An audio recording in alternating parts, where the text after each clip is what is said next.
এ কি, পিঙ্কিদের বাড়িতে তো খাবার দাবারের এলাই আয়োজন হয়েছে। কি ব্যাপার, জানতে হলে পুরো ভিডিওটা দেখতে থাকো। বন্ধুরা, নুসরাত টাইনি ওয়ার্ল্ডে তোমাদের সবাইকে স্বাগতম। এটা হচ্ছে ছোট্ট পিঙ্কিদের বাড়ি। এখন সকালবেলা আর উমা উঠোন ঝাড় দিচ্ছিল। যাই বাবা, তাড়াতাড়ি করে উঠোনটা ঝাড় দিয়ে নি। সকাল সকাল আবার অনেক রান্না বান্না আছে, মেয়েগুলো খেয়ে আবার স্কুলে যাবে।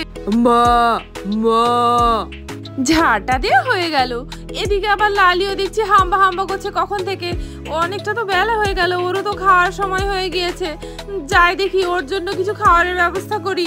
আজকে বেশ টাটকা টাটকা তরতাজা ঘাস পাওয়া গিয়েছে, লালি তো মনের আনন্দে খাবে। যাই দেখি ওকে ঘাসগুলো দিয়ে দিই। এই যে লালি, নে নে, তোর জন্য কত তাজা তাজা ঘাস এনেছি, এবার মনের আনন্দে খেয়ে নে। ঘাস পেয়ে লালি তো মনের আনন্দে খাওয়া শুরু করলো। যাই, মুরগিগুলোকেও কিছুটা খাবার দিয়ে আসি, ওরাও তো পক পক করছে। উমা মুরগিগুলোকেও খাবার খেতে দিল, আর মুরগিগুলো খাবার খেতে শুরু করলো। কাজগুলো মোটামুটি শেষ হলো। এবার যাই দেখি কলে থেকে একটু জল তুলে নিয়ে আসি, আবার রান্না বান্না শুরু করতে হবে। উমা একটা বালতি নিয়ে কল থেকে জল তুলতে গেল। উমা বালতিতে জল ভরতে শুরু করলো।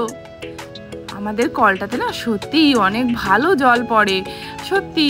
যাই যাই দেখি রান্না বান্না শুরু করে দিই।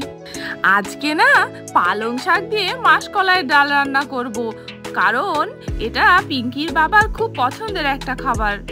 উমার সব শাকগুলো কাটা কমপ্লিট হয়ে গেল। শাকগুলো কাটা হয়ে গেল, এবার যাই রান্নাটা চাপিয়ে দিই।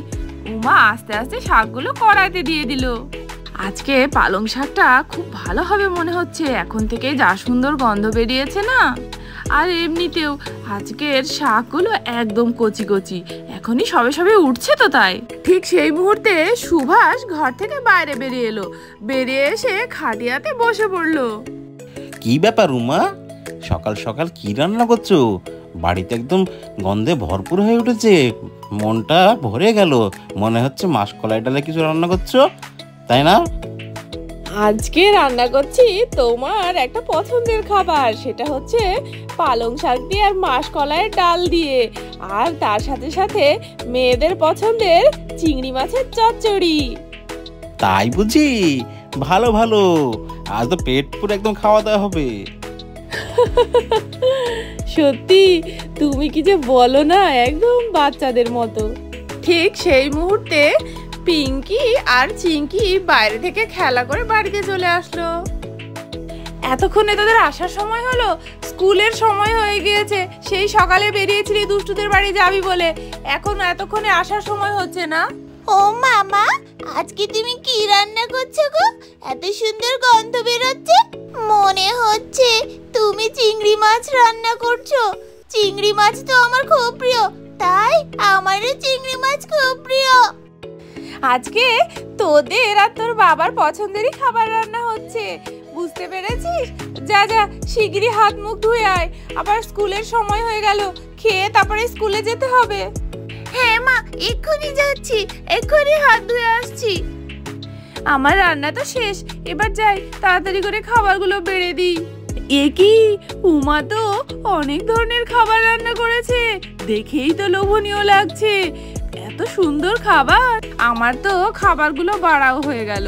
ব্যাস, এবার দেখি ওদের সবাইকে ডাক দিই, তাছাড়া আবার ওদের দেরি হয়ে যাবে। কই গো, কোথায় গেলে? শিগগিরই এসো, খাবার বাড়া হয়ে গিয়েছে। হ্যাঁ হ্যাঁ হ্যাঁ, এই তো চলে এসেছে আমি। পিঙ্কিরা সবাই মিলে খেতে বসে গিয়েছে। পিঙ্কিরা তো চলে এসেছে, এবার মাকে ডাকো। মা কোথায় গেল? আরে তোমরা খেয়ে নাও তো, তোমাদের তো এখন কাজ আছে, সকাল সকাল বেরিয়ে যেতে হবে। মেয়েগুলোর স্কুল আছে, তোমারও কাজে বেরিয়ে যেতে হবে। সেই জন্য তোমাদের তিনজনকে আগে খাইয়ে দিয়েছি, আমরা সবাই মিলে একটু পরে খাবো, বুঝতে পেরেছো?